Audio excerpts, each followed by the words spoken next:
Audra Irwin, High on Life Coach, and Christopher Rausch, Kick-Ass Guide to Life Coach, and me, Carol Pilkington, Spiritual Mentor and Teacher.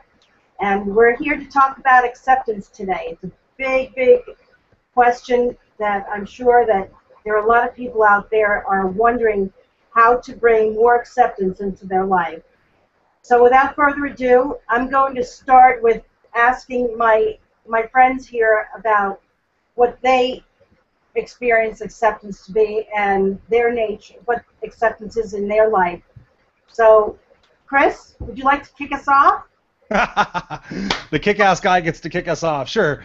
It's really a perfect timing for this type of conversation with what's going on in the world today. I don't watch the news, and I don't buy into a lot of what that is, the fear. But for me, acceptance in the 45 years I've been on this earth is really a couple of different things, which I'm sure we'll get into. But for me, acceptance is the understanding that it's all supposed to happen for a particular reason. Even accepting when the bad times are happening, that those are meant to teach us something, and to accept that we deserve it when the good things are happening. But it's all sorts of different things. But for me, it's just accepting others for who they are and what they are, and not trying to change them. Accepting us for ourselves, for our flaws and for our riches, and just looking at other things not with judgment but with understanding. That's where I kind of encapsulate acceptance. Great, thanks. Audra? Ditto, double ditto on all of that. And for me, I would think it's just to everything that you just said, Christopher, and mostly to even go beyond that and say, life happens for us and not to us. So even those things that, seem so just unacceptable, right, at the time, are such gifts, ultimately, if we so choose to see them for that. And so that's part of acceptance, is accepting what you want to see the world like, right? Accepting your reality for what you choose to create with what's real. So it's real for you. So, but ultimately, it all stems from self-acceptance. Because if we can accept all the different facets of ourselves, and I know, Christopher, you said flaws and all. I don't even like to label that we even have flaws, because I think that all those little parts of us are just parts of us, and they're there to shine more light for us for us to shine more light, right? And so to even just to see them as parts of us, even versus flaws. So just all accepting. How about you, Carol Pilkington? Well, I've been thinking about this for a really long time, and it's one of the biggest things that I think that is a real game changer, not only within ourselves but in the world. I mean, acceptance is at the very core of whatever conflicts we're experiencing in ourselves, in our relationships with people, and the world. If we could learn to accept things as they are in each and every moment, the world would be a different place to live in. And acceptance, of course, always has to start with ourselves. And how do we get there? There are times when I'm looking at things personally and I just don't want to accept it. And so I go through a process sometimes of, can I accept such and such? Can I accept that I don't accept such and such? And it's a process of yes, no. You can't have yes unless you allow for the no. And so what I do is I go through that yes-no process, and when I get to a yes, I feel so much more relief, and I'm in present time, and I can move on from there. Because if I'm constantly blocking and not accepting that whatever it is, then there's always conflict, and there's no movement forward. And I think at a very deep level, we have to be able to take a bold, courageous, and honest look at what we are not accepting in our lives. And from there, it takes, it takes effort every single solitary day and every moment of every day to consciously make effort to accept where we are. And then when we can begin that process, we can then begin to accept others and where they're at and wherever they're at any given moment as well. Yes. And something that has really been huge for me in my journey through acceptance has been to shift from a place of judgment, because you can't have acceptance if judgment is in play, right? So for me, it's letting go of judgment of myself. It's letting go of judgment of others, and standing in that place, like you were saying, Carol, where you're like, how do I feel about this, right? Do I accept this? Do I not accept this? Do I accept not accepting this, right? But it's from when we can come from a place where we meet ourselves where we are, or meet someone else where they are, whatever is happening in the moment. So being present, huge for that. And just discerning, right? So it's discernment versus judgment, because for me, the journey to transform was to replace judgment with discernment, because in discernment, you're more from a place of curiosity and understanding. So it's like, well, what is this really about? What else could this mean? Mm-hmm. You know, how else can I see the situation? Let's look a little deeper. Or even, you know, the simple phrase for me that's so powerful to release judgment, because it's a hard thing. You know, some people have a really hard time, you know, letting go of judgment. But ultimately, if we're judging others, we're judging ourselves. So there's a part of us that we haven't accepted in ourselves. But to just replace that judgment, that space of wanting to judge something or make it wrong or label it, and you just say, isn't that interesting? Well, isn't that interesting? Because then you're like, that's interesting. So it's like neutralizes it. To me, it just kind of like just neutralizes that energy around whatever that you tend to have wanted maybe to judge. Right? But again, it's like meeting yourself where you are. If you feel yucky, if you're not feeling great, you know, let yourself go, okay, you know what, there's a cat fight happening back in there. Imagine that. I'm accepting that right now. They're having their situation, and it's okay. They're going to work it out. So let me ask each of you, thinking about accepting, and as you were talking, Audra, it kind of hit me. What's something in each of your lives that you've had to come to accept? Something that maybe you fought for a while, that you finally said, you know what, I'm going to accept this for what it is, and maybe help the viewers walk them through that. We can each take a turn as far as what we've had to accept, because I know I've had to accept lots of different things, but would be interested to get your guys' input. That's really good. That's really good, Chris. I wrote it down. Oh, you pre-planned. See, I don't pre-plan. I'm kidding. I just go right off the cuff. They're seriously having some issues, this cat. I've had to accept that not only is there a bright and light side to who I am, but that there's a dark side. And sometimes I haven't been a very nice person. I've been arrogant. I've been judgmental. And those are all things that have been in me and sometimes still are in me. And to accept those things as much as the things that I find that are nice about me. And when we can really be that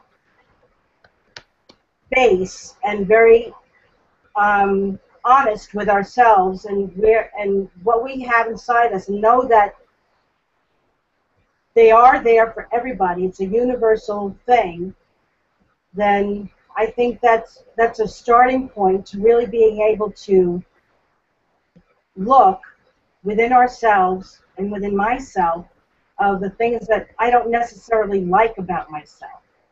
And when I can accept that those things are there, then they don't have as much power over me, and they don't get projected out and aren't as destructive in the world. And the more I can accept that they're there, they don't come out as much. And when they do, I take responsibility for it and move on.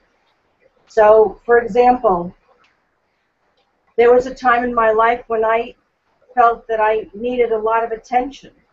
And when that was brought out to me, what I did was I exaggerated that trait. I looked for places and situations where I could actually put that out there in a healthy way and acknowledge it.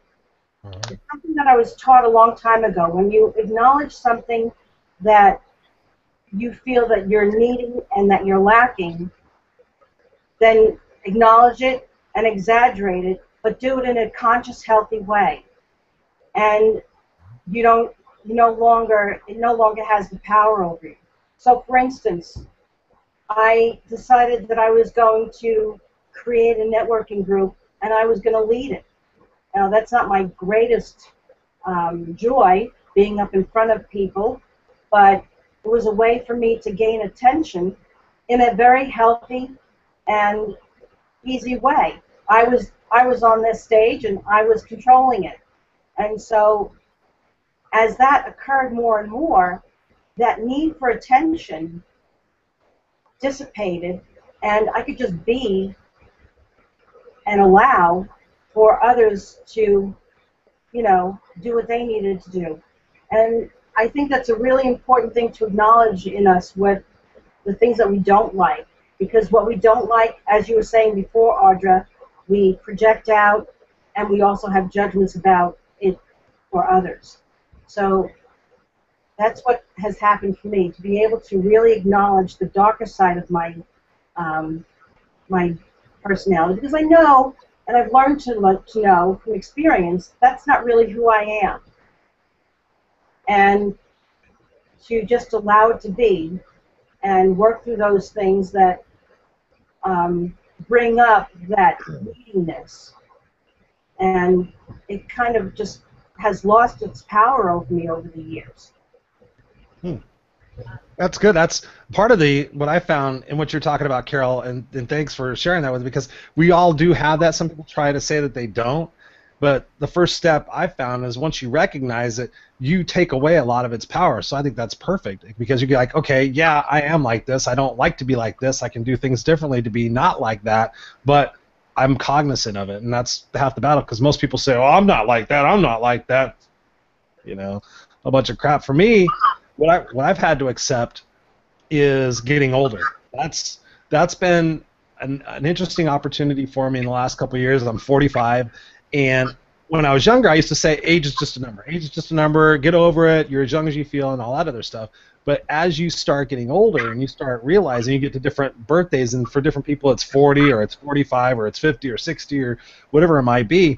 For me, it's like, okay, this is as young as I'm going to be. I don't have the long hair anymore. Now I've got the gray hair, aches and pains, the lines, my eyes are getting baggier, all these different things. And it's like, it scares me to think, okay, what is it going to be like in 10 years? Am I going to have less hair? Am I going to have more gray hair? Am I going to have more saggy stuff? That scares me. But I've got to a point now where I've become better at accepting it and saying, okay, I could do plastic surgery, I could color my beard, I could do these things, but I'm trying to get to a part where I'm actually just embracing the full journey and saying, okay, here's what it is, here's what I look like, here's what I'm going through. But that's one of the hardest things for me to accept. So I work out and I stay young and I moisturize and do all those things, but I've just come to accept it's better than the alternative.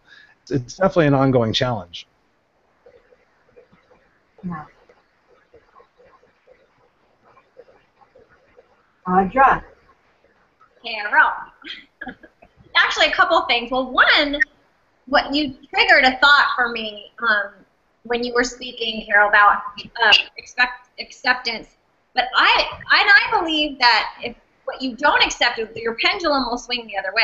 So one of the things for me was that, I had no tolerance for victimhood. I really loathed people who were victims, who had that victim mentality, and it was all about their story and what was me. It was just like nails on a chalkboard. I just was anti-victim, oh, victim. And so for me, like, I went so the other way in this whole positive, arena, as you know, as coaches and what we do, we do, know how to raise our vibration. You know how to be positive. You know how to do all these things. But it was like I would not give myself permission. I basically labeled any emotion that I had that was sadness or whatever, that I would always check in and be like, oh, see there, I'm being a victim. I guess I'm being a victim. If I'm upset and bothered by this, I'm a victim. So I took it to the extreme where there is a balance there. So I had to learn to accept that it's okay to feel sorry for yourself at times. It's okay, to get pissed off, and that it doesn't mean that, you're, in victim mode. It just means you're feeling your feelings. So for me, that was a huge journey of learning to integrate all of that and not to, push it away and make it so, so there's a lot of times that thing that bugs you the most, you can go the extreme other way of it, but that would just go to show that you haven't completely accepted that. You can be on the extreme thing, right? But for me, to answer your question, Chris, of what I've had to accept in my life was not having a baby, right? Mm. So I had to accept that I wasn't gonna likely have. I'm not gonna likely have biological babies, and so yeah, that's one of the things, and it was a hard one to accept because it's that one thing that you feel like as a woman, it's like, I mean, you spend half your life trying not to get pregnant. You don't think it's gonna be an issue, right? And so then, it's like your body rejecting you and all these things, and then you're like, oh, I'm not really, like, just the whole thing, and having to accept that it doesn't make me any less of a woman, that it's okay, that my life has a whole different journey that I've got to experience. I'm given birth in so many ways to so many other new things, right? It's given me the gift of even more compassion to understanding those things in people that I may not understand, because there were so many people who seemed insensitive to me when I was going through my journey, and had my own realization of that people don't understand your pain. So it's like you have to accept that not everybody is going to understand your pain, relate to you in a way that you want them to. So it's just accepting that everything is as it is, from whatever angle and space that person is doing the best they can with what they know. And there's so much freedom when we can just surrender that. So we're much happier when we just accept things as they are, see them for what they are, and decide how we want to. I think you brought up a really good point about compassion.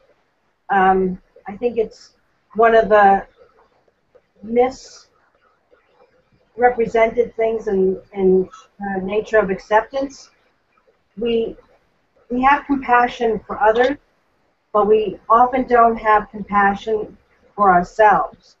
And this process of evolution and consciousness and seeking is a huge part of it. If we don't have compassion for ourselves in our own process and be gentle with ourselves in our own process, how can we have compassion for others? And it's really important for us to acknowledge, like you said, the fact that we have anger, we have sadness, we have depression even from time to time. And a lot of times depression is such a taboo. We don't acknowledge, and we think it's bad to have all of those different emotions inside of us, because we're told at an early age that oftentimes those things are not good to have, or that they'll be turned on us, or people will leave us, or whatever the case may be. But we have to acknowledge that there's anger, there's sadness, and all these other emotions that we have. When we don't acknowledge those things, they build up, and it has a cumulative effect on our beingness and being in the world and being able to relate to others. We feel isolated. And so I think that was a really good point that you brought up, and being able to have that profound compassion for ourselves and our own process and be gentle.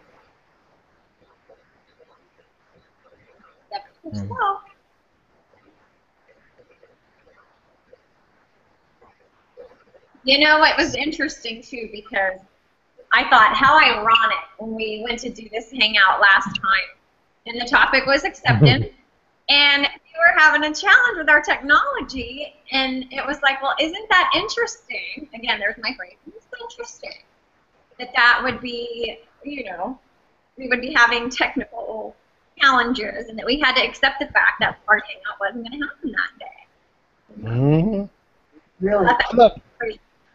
I love what you guys know Bob Donnell. Bob Donnell said something that has impacted me, and he said, when something becomes acceptable, it becomes inevitable. And so he uses that when he's coaching. He says, you know, so when did it become acceptable to be 100 pounds overweight? When did it become acceptable to be stuck in a job that you hate? When did it become acceptable to judge people who have had different lives than you? And I think that's so important. I wanted to get you guys' input on that also, as far as, you know, the agreements that we make are the results that we get. How do you guys recommend people going about changing those agreements? Well, I say check in with where did they really come from? Were they yours? Was it yours? Likely not. And so many times we're just conditioned from our upbringing, and I think we talked about this on our first hangout even, like that we're programmed by society what's cool to wear, right? And what's, you know, by our parents of you know, with how they were brought up, and it was passed down, and that sometimes we don't even know what we don't know. And I think that everything is a journey, and I think that ultimately we have to get to a point where the unacceptable is where the acceptance comes into play, right? It's unacceptable. You accept that it is no longer acceptable to live your life in a certain way, or the results that you're getting aren't favorable for what you ultimately want. But that's my thing on that, is just allow yourself, accept that, you know what, maybe I'm not sure. Maybe I'm not sure. And what does that look like? But again, it's having the acceptance of meeting yourself where you are so that you can get curious and move from that space and finding your own truth.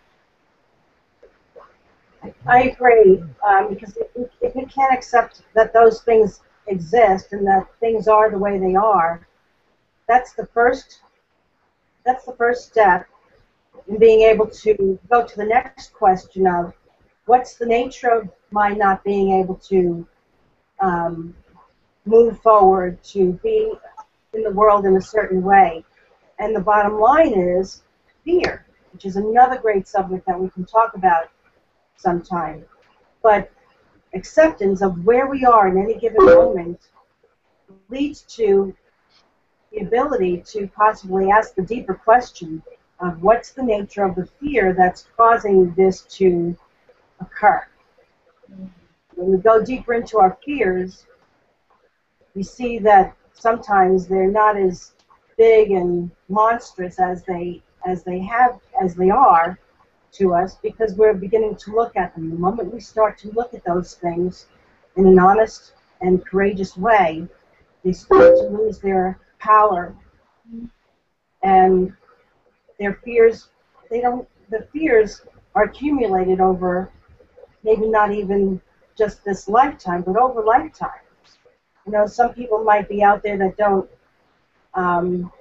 believe that that reincarnation exists, but for me personally, my experience, and I say that specifically, my experience is that I have had multiple lives. And so some things that I've come into this world and have been in other worlds, I've had to learn certain things. So I'll just leave it at that for now. But fears have a cumulative effect on us and our ability or inability to be and do and have.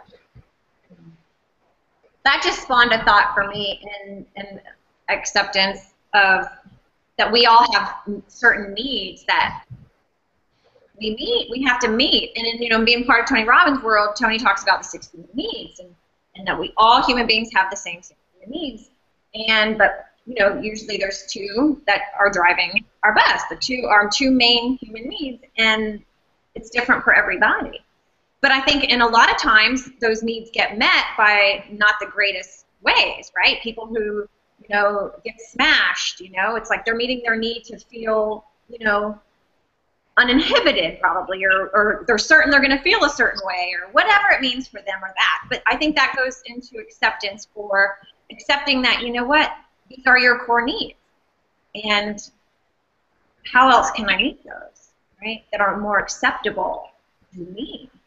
That just triggered that acceptance. Part of acceptance is accepting that you feel the way you feel for a reason. You have those desires and things for a reason. And it's okay that they're not wrong, to refrain from labeling them as bad or wrong because of those upbringing or whatever society says or somebody says that you shouldn't feel that way. So it's accepting that it's okay to have those feelings, whether it's been shown from somebody else that it's not. Mm-hmm. So, part of meeting yourself where you are. I think for me, one of the things that I teach is either accept it or change it. I come across people that are just like, they stay in the middle. They don't accept it as for what it is, and they don't change it. They sit in the middle and they bitch about it, and they expect something to change. So one of my philosophies is that, when you're sitting in that situation, whether you're in a job or in a relationship or with kids or whatever it might be, my advice to people is always, okay, either you accept it for what it is and make peace with that and choose to focus on what's positive about that, or you get off your ass and you actually do something to change it, but sitting in the middle and bitching about it doesn't do any good. And I know that I've had experiences where I've been like that, and it's like, okay, Chris, it goes back to, are you part of the problem or are you part of the solution? What do you guys think about that as far as, either like feeling stuck and accepting it and kind of settling? I think that's what I was getting to, was settling versus taking that risk, building that confidence to do something else so that you're not accepting and settling for, what we get in life. And that brings up denial. It's a river in Africa. It is, isn't it? I think you're right. The moment that we begin to accept something, that's the point at which we can take the next step in looking at what can I do to create a better situation, and really take a good look at that and whatever that encounters.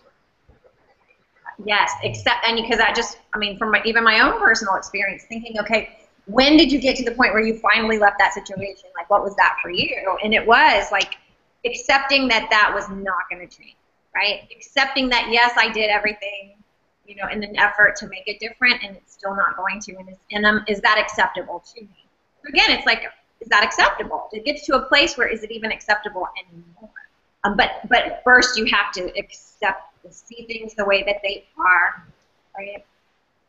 And then ultimately make the decision. But again, from us not to judge people for not getting off their ass and doing something about it, because again, their journey, right? It's accepting that, while we might sit back and ultimately go, why the hell are they staying there? It's their journey. So we have to accept that each individual has their own journey. And while it might not make sense to us, we have to accept that it's serving its purpose in the role in their life on their path of their own growth. And releasing, our judgments around that, of what we think is. Audra, since you're obviously familiar with Tony Robbins, can you talk about the pain versus pleasure? Because what you're talking about right there is that there hasn't been enough pain to get to the point where they're gonna stop doing the bad behavior that's getting the pleasure.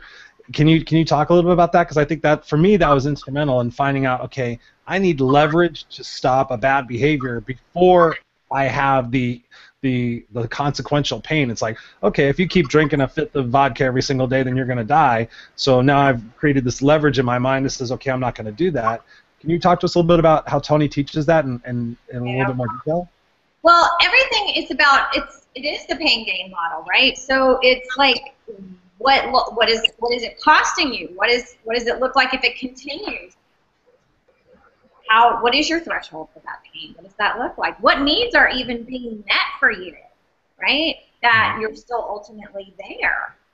And but yes, in an effort for anything to really change and transform, like for me, the pain of staying in an unhappy and unhealthy situation far outweighs the pain of me leaving. That's so I think it's, you get to that point. Are you guys still there? You just froze.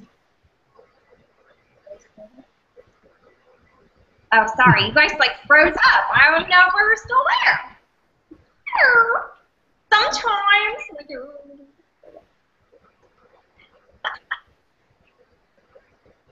Are you frozen or are you just screwing with me? We're here. And I love it because, seriously, I needed some comic relief in here. A little heavy. Do you have to burp? Like this acceptance thing, it's very heavy. I don't know why. It's so heavy. Well, just burp. I already did that. I cleared that all out before the show started. Do you just have a ripcord? It just Hey, I grew up with 3 brothers, and if you can't beat them, join them, and that was just what I adopted. So I could seriously have a burping contest with you. I've heard you. Huh? I said I've heard you. You have heard me? Is that what you said? Yeah. Anyway, no, it's all good. And I'm accepting the mood, feeling, you know, whatever it is. And I don't know what that is. So what is that? Can we just roll off of that? Is it just me? Or does this conversation feel somewhat heavy? The conversation doesn't feel heavy to me. Okay. I'm really enjoying hearing what you guys have to say. Mm. Yeah, maybe I'm just... What do you have to say? Huh? No, I was asking Carol what she has to say. I mean, coming from a spiritual background and the psychic part of it, you know, what are your thoughts in that aspect? With regards to pleasure and pain? Yeah. Well, I think we're addicted to our suffering until we're not. Until we are ready to look at the suffering for what it is and see things as they are, we can't do anything about it. Pema Chodron, I don't know if you know her. Oh, yeah. Smile at fear. Very, very much a proponent of acknowledging that as human beings, as Homo sapiens, we are addicted to our suffering. It's got really nothing to do with pain in and of itself. Pain, we have pain. We are afflicted with pain. We hurt ourselves, but are we, once we have that pain, so for instance, if I cut myself, the pain exists, but am I going to continue to suffer over it endlessly? We have a choice in every moment when we acknowledge that the pain is there to choose to indulge in the suffering or not. That's true. I think that's a very key component of getting out of our own way, in a way, to acknowledge the fact that we don't have to suffer, that we have a choice to end the suffering. And do we have the courage and the ability to pull ourselves up by the bootstraps, so to speak, and take a look at that and do something about it? Because the moment we acknowledge it, we can begin to solve the issue. One of the things that you guys were talking about earlier was, I think you mentioned it, Chris, was regarding our situation. So, for instance, if we're in a marriage where we have kids and they're going to school and our financial means aren't such that we can either change the situation, like go to a marriage counselor or get a divorce and separation, we have to accept where we are and find something within ourselves to bring out that love and joy and acceptance and happiness in order for us to be able to work toward ending any given cycle. I think it's really important about completing cycles. Another part of being in the world and working with our own issues. Because when we see the cycle as it is, see the nature of the cycle, and what we can do within that cycle to improve it or end it, it allows us to put a period at the end and move on to something else. I don't know if I'm making any sense, but give me feedback. No. Absolutely, yeah, you are. Yeah. Well, and that was another thing too, like when I was thinking about our topic today, like there's a difference between acceptance and tolerance, right? I mean, you don't have to accept certain behaviors, or tolerate them, I should say. You know, you can accept to see it for what it is, and then choose to accept another situation that serves you better. But I think it comes up a lot. Like with the topic of acceptance, people think, oh, so I'm just supposed to accept that, and it's like, well, you're looking at tolerating versus true acceptance.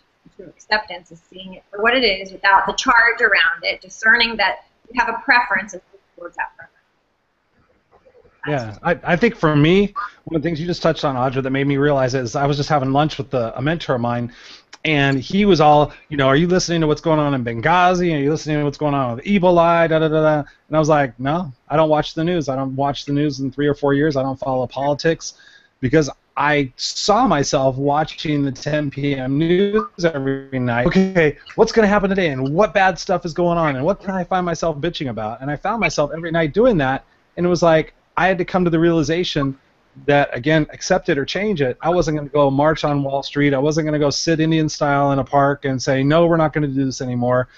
I wrote my congressman a few times, but I didn't get any responses back. So I chose to accept that part of life is going to happen in the world, and I chose to not necessarily, bury my head in the sand, but I chose to say what I'm willing to accept is what I can do in my life to make my life and the lives around me different. And he was kind of surprised, but he also understood and respected that. I said, what am I going to do about an Ebola breakout? Am I going to worry that it's going to become a pandemic, like the bird flu and the swine flu? Am I going to worry about who's bombing who and what side? And Russia's got, tanks, or Russia's got submarines in Cuba and all. I said, no, I accept that life is going to have those things. We've had wars, we've had famine, we've had all this stuff and terrorist attacks. I just choose to accept my life and where it's at.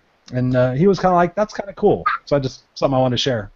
Well, and what if we all accepted that we co-create this whole experience of life, right? And that our consciousness, and whatever we put our energy and our focus and our attention around is what's going to be manifested in the world. So why not shift it, right? That's just my belief system personally. That, we have to own all of it. Accept all of it. Accept responsibility even. For all of it, because if, collective there's a big word. Thoughts, contribute to that. Pardon? What? No, you said responsibility, and I said that's a big word. No, but it's true. Mm-hmm. I mean, like, really. And so here's the thing. Like, in my own personal experience, like, I was very blessed to draw in these modalities that really helped me shift towards love. Like, I would much rather soothe something than condemn it and continue to, that's what will continue an epidemic, right? And, like, I love Ho'oponopono. Like, I don't know if you guys are familiar with the Hawaiian, Ho'oponopono, which is I love you, I'm sorry, forgive me, and thank you, right? And so it's basically, like, rather than sending judgment out into the world, or like, that sucks, or somebody did something and you're like, that rat bastard, or can you believe that over there? Like if we could emit the frequency of love out when all that shit's happening, like, truly, like, oh God, how can we send love in this moment to all parties involved, right? Love for the healing of the hate that was involved that created that situation, right? Love for the people, like, but we tend to go into judgment and that's more of that energy that keeps that going and perpetuating, rather than, if we all could, like, lock into the frequency of love and vibrate that out into the world, I think life would transform in a way that we all would ultimately like to see. Yep, I believe so too. I think so too, and I think a couple of things you guys just recently brought up. I wanted to go back to the acceptance tolerance issue. I think when we look at certain words, we really have to pay attention to the language around it and what we mean by those words. And the fact that a lot of people see acceptance as the need to tolerate and put up with, it really doesn't mean that at all. It's really just being able to allow for whatever is to be in its purest form without any attachment, judgment, or evaluation about it. And then you brought up the word responsibility before, Chris, and a lot of people see that as blame, shame, and guilt, where it really is just a matter of seeing things as they are and owning it. For instance,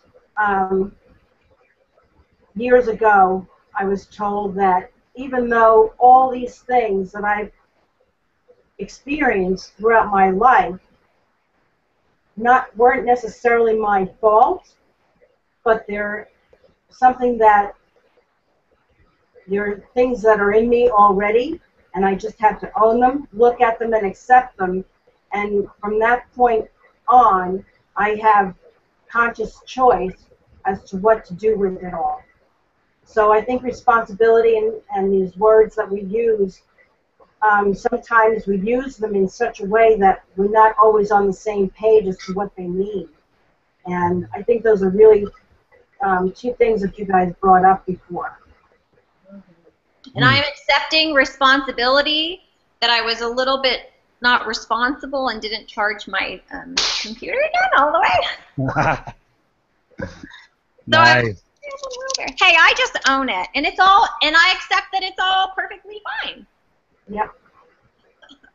I think we have the same ceiling fan. Is that right? Yeah, it's pretty similar to mine. I accept that there's other people that have the same ceiling fan. There, I did it. I said it. Yay! Yay! You know what's funny is one thing we haven't talked about in the words we've been using is we kind of talked about at the beginning was trust. Because when you have that trust in yourself and that trust in humanity and the trust that things are going to work out, your ability to accept is greater. It's like I'm not a super religious person, but I know a lot of people say, let go, let God, and that their trust is with the Lord, and the trust is that He's going to provide for them and all this other stuff. But it's interesting because I know I didn't trust myself and I didn't trust others for a long time. It was like, okay, I'm just going to do it. I'm just going to barrel through it and figure it out as I go.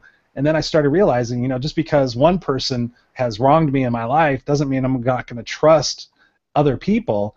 And I had a mentor when I was about 17, 18 years old, and he taught me about trusting other people and that not everybody's going to be getting after you, but also accepting everybody for being different and actually loving that and embracing that. It's like I've got friends from all over the world, different colors, different religions, different sizes, different sexes, and I love everybody. It's like if you're happy and you know it, clap your hands. But the trust thing is where I think a lot of it begins, because I think we don't trust our government, we don't trust this, and we have this cynical attitude and we don't accept things and we just bitch about them. And I found comfort when I just really learned to accept, and trust in other people. And if something goes wrong, then I'm meant to learn an experience from it. So I just wanted to share that. Well, we have to trust ourselves first, because if we trust ourselves, then we trust our judgment. And when we trust our judgment, we don't attract those things in, or I don't know. I just think that it ultimately boils down to us trusting ourselves and again, holding the mirror up and like, what part of us don't we trust? We don't trust our own decisions. We don't trust, ourselves. That's really what it is. Everything is projection, right? Yeah, everything has a cumulative effect. Once we accept something and we make a choice about that something, we have a positive result from it. We take that first step in trusting our own judgment and our ability to see, be, and do. And so that has a cumulative effect over time. Trust isn't built in a nanosecond. It's something that is arrived at over time. Sometimes people are, born with it. They just innately trust. I came into this world innately just trusting people, and I I gave them all the latitude and leeway that I could possibly give, and until they showed me otherwise. And sometimes I had to be shown in such a way that was very stark. You know, sometimes we accept, and we don't see the red flags that are sitting there right in front of us sometimes, right? Right. Right. That has an effect on trust as well. So when we don't see things and see people as they really are, that can have a detrimental effect. It goes back to what you were talking about earlier about discernment, Audra. Mm-hmm. Yeah, and again, you know, I'm not for labels, right? So, but most people would label you, Carol, and I'm sure you've heard these before, because me as well, because I am just like that. I've always been trusting by nature. I see the best in people naturally. It's a gift to have that, right? Mm-hmm. But I've been called naive and gullible and malleable, like all those things, and it's like, you know, that kind of smart. It's like I realized, you know, for the longest time, you know, I went through my whole journey and somebody tried to label me, oh, you're codependent, right? And I'm like, no, I'm not. I'm an empathetic by nature human being, and part of the package of being that and part of the gift is that, you know, sometimes my own, you know, expense, right, or something like that. But I just choose to lock into the vibration that that's my natural gift and that's my natural spirit, not that that there's something wrong with me fundamentally and that I have to wear this label of codependent, you know, and I personally, that doesn't resonate for me. I've had to discern that it's okay, and I'm grateful for my empathetic, kind nature and just in the gift of seeing the best in people and having forgiveness easily and all those things, and set healthy boundaries at the same time so that I'm not the pushover that, because honestly it's a gift to be able to forgive to that degree where you literally feels like you have a mind eraser and you forget. Like, I'm glad I don't carry that poison around in my body that a lot of people do. Yeah. But I also had to get to a point where, you know, I had to learn that it's okay to do that and set a loving, healthy boundary so that it doesn't get crossed again. Well said. Mm-hmm. Big time.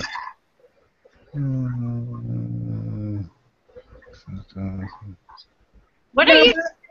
I want to acknowledge the silence. I want to acknowledge the silence to everybody that's watching and listening out there. Sometimes silence is a necessary thing for something, to allow something to arise and come up naturally and authentically to express. So when you have conversations with other people and there's a lull in conversation, there's oftentimes an awkwardness.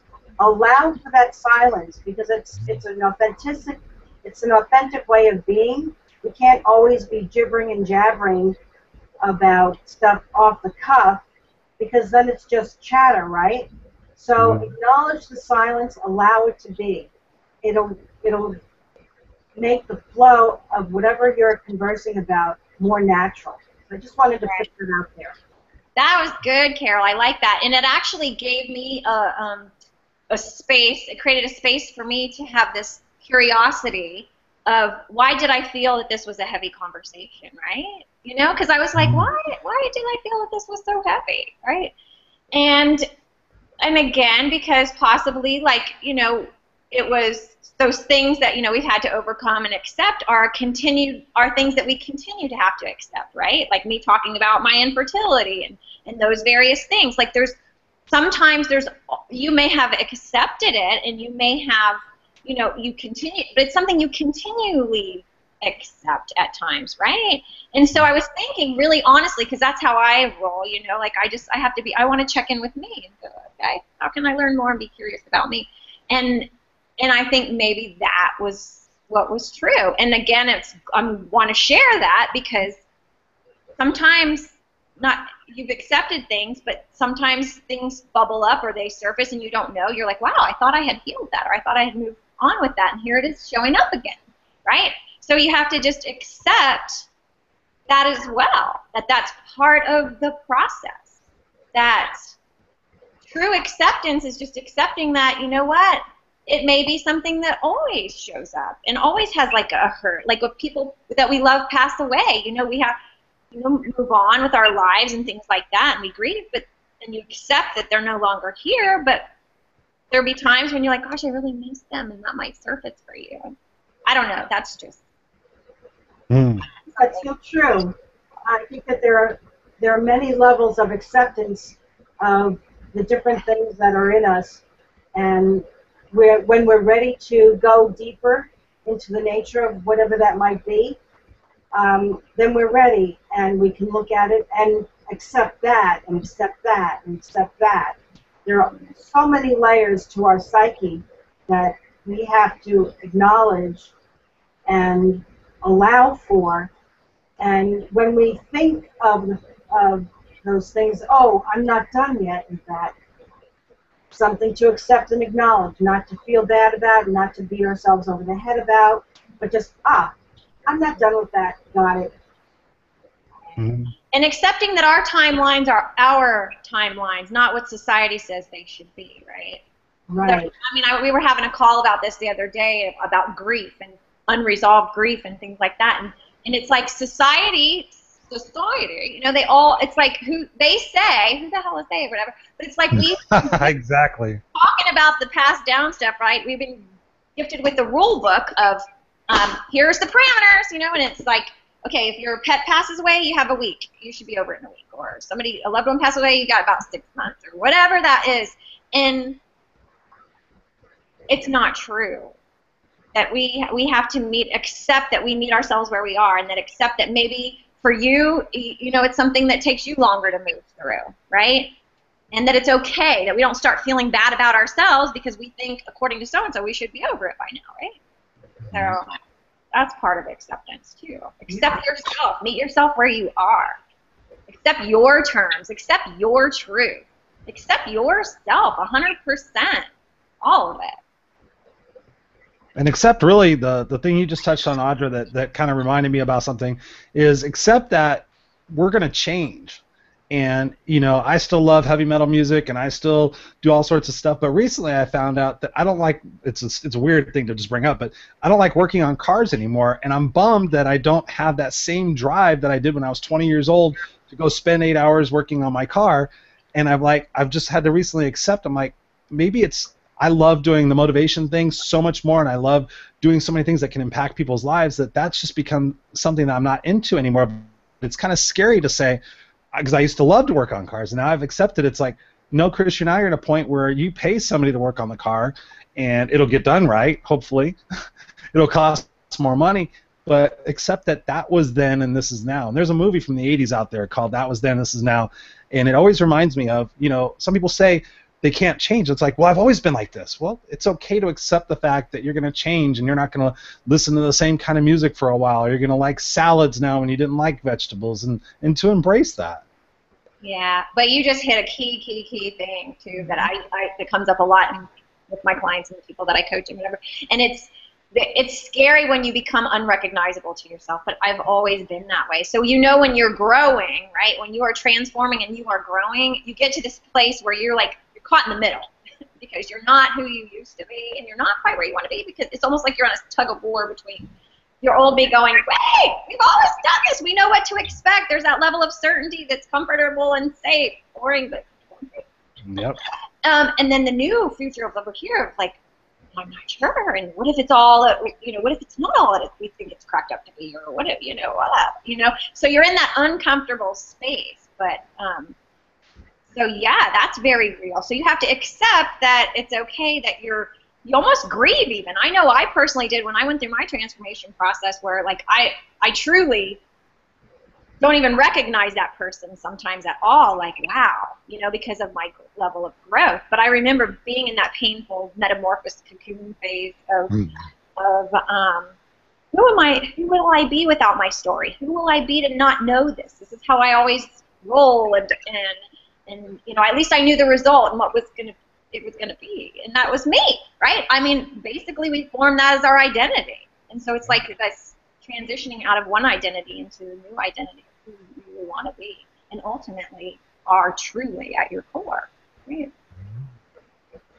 So true. That's really great points that you guys brought up. In fact, that was a point of conversation about a week or so ago, and a person was describing the fact that they're changing so much, and they're recognizing and acknowledging that change, but they're also acknowledging the fact that they're changing from one world to another, and things that they used to do in life, they're finding that they don't have that interest anymore. And to acknowledge that and notice whatever sadness or grief is around that, it's a necessary part of the process to acknowledge it so that we can fully embrace what we're moving into now. And so I'm so glad that you brought that up. Thanks. Yep. It's part of life. It's part of the journey. We all got to go through it. Yep. And I'm deciding to finally not fight it and say, okay, if I feel like listening to the Carpenters right now, I'll listen to the Carpenters. If I want to listen to Bon Jovi or Pantera, then by all means. But if I'm playing the Carpenters, I'm playing it loud. You got it. I love it. What is a Carpenter song right now? I can't even think of one. Why do birds suddenly appear every time you are near? I think that's Karen Carpenter. I long to be close to you. Okay. I knew singing was involved. Yay! You know, now I'm happy. Yeah. So final thoughts? Yeah, final thoughts. Final thoughts. Okay, so I'll wrap with mine. And it's truly, truly, like every day, if you could just create some space to find new ways to appreciate yourself, to accept yourself, to truly embrace all that you desire and deserve, and accept that you won't settle for less than that in your life. That's my third side of the coin today. Toss that penny into a well. Carol? My final thought would be, is just again like we've been saying, is just really accept and trust that what's unfolding in front of you is meant to happen for a reason, and to embrace that and not live in fear. I'm sure one of these days we'll have a topic about fear, but just accept and love who you are, and make sure you have the right people around you who accept and love you, who aren't trying to change you and tell you not to wear bandanas, and not telling you to be crazy and high on life, and not telling you to be spiritual and in touch with metaphysics. That we have to accept that sometimes we have to make those tough choices, and we have to really, go through that pain in order to go through that growth. I mean, you think about, a caterpillar to a butterfly. You think about, all these different things and these euphemisms that we have in our life, but just to accept that you're going to make it through it, and what's on the other side is probably something that's pretty killer. That's my final thought. It's truly going to be killer, I think. Yeah. Or kick ass. I mean, we can say kick ass. I think for me, one of the key things is allowing for the no. It's something that I brought up earlier and something that I posted on Facebook. It's the yes-no acceptance. So if you can't accept that you're feeling sad, or you can't accept the world as it is, that's a really big one. I can't accept the world as it is. What can I do to change it? Nothing you can do to change the world. It's going to roll as it is, and it has for centuries upon centuries.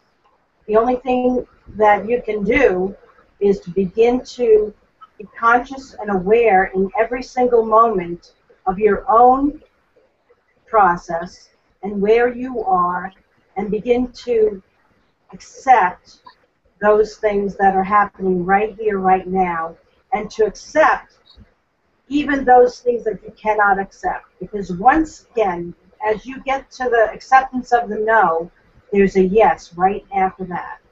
And you can't even begin to imagine the relief and revitalization within yourself that you'll experience as you do that. So just